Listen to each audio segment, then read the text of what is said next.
안녕하세요. 예수의 믿음 선결교회 안희한 목사입니다. 얼마 전에 목회를 참 열심히 잘하시는 시 목사님이 저에게 전화를 하셨어요. 성경에 대해서 궁금한 게 있대요. 뭐가 궁금한데요? 했더니 하나님이 아브라함에게 독자 이삭을 번제로 바치라고 말씀하셨잖아요. 하나님이 계시죠? 근데 그게 하나님의 말씀이라는 것을 아브라함이 어떻게 알았느냐는 거죠. 그래서 제가 설명해 줬습니다. 그게 단번에 알아챈 게 아니라 그동안의 경험과 훈련의 과정이 있었기 때문에 가능했던 것이다. 자, 예를 들어 하나님이 창세기 12장에 아브라함을 부르십니다. 본초 친척 아비의 집을 떠나 내가 너에게 지시하는 땅으로 가라. 그래서 가나안 땅을 향해 가게 만드시잖아요. 이때 하나님의 음성을 아브라함이 들어요. 그 음성에 순종하는 결단을 합니다. 자, 창세기 13장에 롯이 소돔을 향해 떠나가 버려요.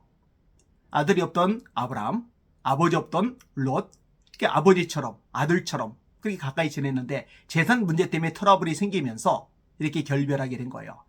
이래 하나님이 나타나셔서 말씀하세요. 눈을 들어 동쪽과 서쪽과 남쪽과 북쪽을 바라봐라. 네가 보는 땅 다 너에게 줄 것이다. 자, 그 다음에 창세기 15장으로 넘어갑니다. 하나님이 이때 환상 중에 아브라함에게 나타나세요. 하늘의 별을 보시며 네 자손이 이처럼 많아질 거다. 아브라함이 하나님을 믿음에 이것이 그의 의로 여기신 바 되었다라고 성경이 말씀합니다. 자손에 대한 말씀도 하나님이 하셔요. 창세기 17장에 하나님은 아브라함에게 나타나셔서 아브라함의 이름을 바꿔주세요. 아브람에서 아브라함으로 바뀌는 장면이 창세기 17장에 나옵니다. 이래도 하나님의 음성을 듣는 거죠. 창세기 18장에는요. 하나님이 천사와 함께 사람의 모양으로 아브라함에게 나타나셔요. 그리고 소돔 고모라 땅의 심판에 대해서 말씀하시죠. 아브라함이 의인 50이 있어도 멸망시키겠습니까? 그러시면 안 됩니다. 45, 40, 30, 20, 10명까지 가는 얘기가 나와요. 그죠? 이런 과정들 거치고 나서 창세기 22장에 하나님의 말씀이 또 들리는 거죠. 네 독자 이삭을 번제로 바쳐라. 만약에 앞에 과정이 하나도 없는 상태에서 느닷없이 네 독자 이삭을 바쳐라 이러면은요, 이건 뭔 미친 소리야. 이럴 가능성도 있는 거죠. 이렇게 과정, 훈련, 성장의 기회를 거치고 나서 하나님의 이삭 바치라는 음성을 들은 거죠. 자, 그런데요, 요 대답을 제가 해주고 나서 제가 재미나는 이야기를 들었는데 그 목사님이 저한테 이제 하고 싶었던 이야기 중에 하나가 뭐냐면은 자꾸 이제 하나님의 음성을 들었다, 하나님의 계시를 받았다라는 사람들이 그 목사님 교회에 있는 거예요. 외국에서 왔어요. 박혁 전도자의 추종자들이에요. 하나님은 자꾸만 듣는다는 거예요. 자꾸만 본다는 거예요. 하나님이 계시하신다는 거예요. 근데 틀린다는 거예요. 여러분, 하나님의 계시는 틀리면 안 됩니다. 그리고 그건 계시라고 그러면 안 돼요. 그래서 이제 직통 계시를 말하는 거죠. 박혁 전도자 추종하는 사람들이나 변승호 목사 추종하는 사람들이나 뭐 이런 사람들이 주로 이제 하는 행태들이죠. 신사도라는 이단 계열이 주로 하는 행태들이죠. 교회 갔으면은 목사님의 지도를 받으면서 교회 질서를 존중하면서 말씀으로 차곡차곡 가르침을 받고 성장을 해 나가야 되는데 이게 안 되는 거예요. 내가 봤다. 그래서 다른 청년들 기도해주고 자기가 본 거, 자기가 들은 거 자꾸 이야기를 해주고. 그래서 제가 이야기를 했어요. 계시의 완성은 성경이다.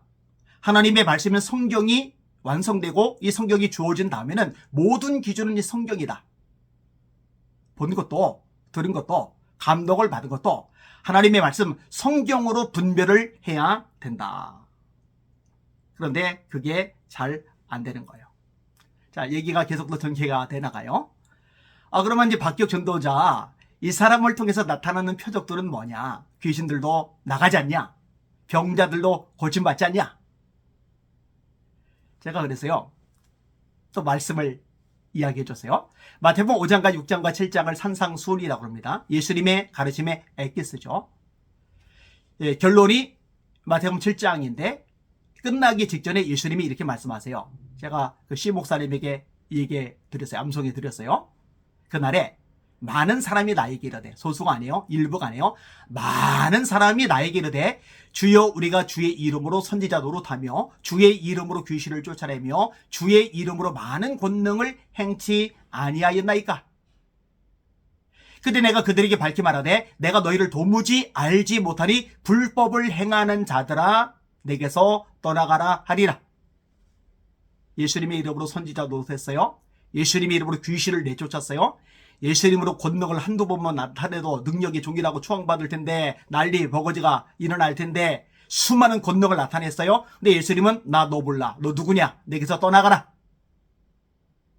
그리고 결론이 나오죠. 그러므로 누구든지 나의 이 말을 듣고 지키는 자는 그 집을 반석 위에 지은 지혜로운 사람 같으니 비가 내리고 바람이 불고 창수가 나서 그 집에 부딪히되 무너지지 아니하나니 이는 주추를 반석 위에 놓은 연고요.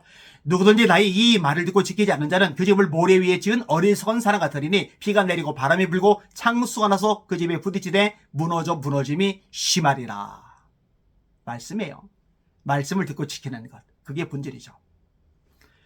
그리고 제가 박기혁 전도자에 대해서 영상 여러 개를 올렸으니까 참조하라고 그랬어요. 어휴, 그런 거 올렸냐고. 예, 이미 여러 개 올렸죠. 위험성이 이미 드러났고 미혹당한 사람이 많으니까 이거 제대로 알려야죠. 브레이크를 걸어야죠. 쐐기를 박아야죠. 내버려두면은 멸망을 향해 다람쥐를 할 테니까요. 내버려두면 안 되잖아요. 그 다음에 귀신을 쫓아낼 때도 뭐 고대 구렁이의 영이다, 남사친의 강아지의 영이다. 그 신 목사님 보고 제가 얘기를 했어요. 목사님, 동물들에겐 영이 없습니다. 구렁이의 영이라뇨, 남사친의 강아지의 영이라뇨, 다 말씀에서 벗어나는 것들입니다. 그 다음에 기름 부음 받은 물이라고 그 물을 판매를 하는데 이거 다 빙성경적인 겁니다. 이렇게 설명하니까 정리가 잘 된 것 같아요. 거짓 분별소 유튜브 채널을 보면은요, 왜 박기혁 전도자, 자칭이죠, 자칭 전도자, 이게 왜 거짓인지 잘 드러내요. 그런데 참 교만하게도 뭐 한국교회 아비로 세웠다, 아비로 세운다, 이런 교회가 뭐죠? 예수님의 몸이죠. 예수님이 머리가 되시고 우리들은 지체가 되고 이 머리와 지체들이 어우러져서 한 몸을 형성하는 거예요. 그걸 교회라고 그래요. 그 머리가 예수님이시잖아요. 근데 교회의 아비다 그러면은 예수님이 교회의 몸이신, 교회의 머리신데 예수님의 아버지예요? 자기가 하나님이에요? 성부 하나님이에요? 근데 이런 얘기를 들으면서 추종하고서 뭐 성령의 역사, 뭐 능력 나타나는데 이걸 몰라서 그런다고. 그걸 왜 몰라요? 나타나요. 저에게도 나타나요. 미혹하지 마세요. 제가 계속 인용하죠. 때가 이르리니 사람들이 바른 교훈을 받지 아니하며 그 귀가 가려워서 자기 사욕을 따를 세상을 많이 두고 또 그 귀를 진리에서 돌이켜 허탄한 이야기를 따르리라. 제가 이 구절도 시 목사님께 암송을 내드렸어요. 속지 마시고 말씀에 서시길 바랍니다. 쓸데없는 영상 보고 영향받지 마시고 성경 한 장 더 읽으세요. 말씀 공부하시고 암송하시고 묵상하시고 그리고 교회에서 제도 잘 받으세요. 이런 식의 영향을 받는 사람의 특징이 뭐냐면요, 교회 질서를 무너뜨려요. 갔으면은 담임 목사님 지도를 받아야 되는데 담임 목사보다도 자기가 더 영적으로 우월해요. 영적 우월감, 교만이죠. 이 악한 열매, 못된 열매, 나쁜 열매를 맺고 있는 거예요. 헷갈리지 마시고 속지 마시고 미혹당하지 마시길 바랍니다. 말씀에 있어서 날마다 전쟁하며 승리하는 저와 여러분들 되시기를 주님의 이름으로 축복합니다. 할렐루야.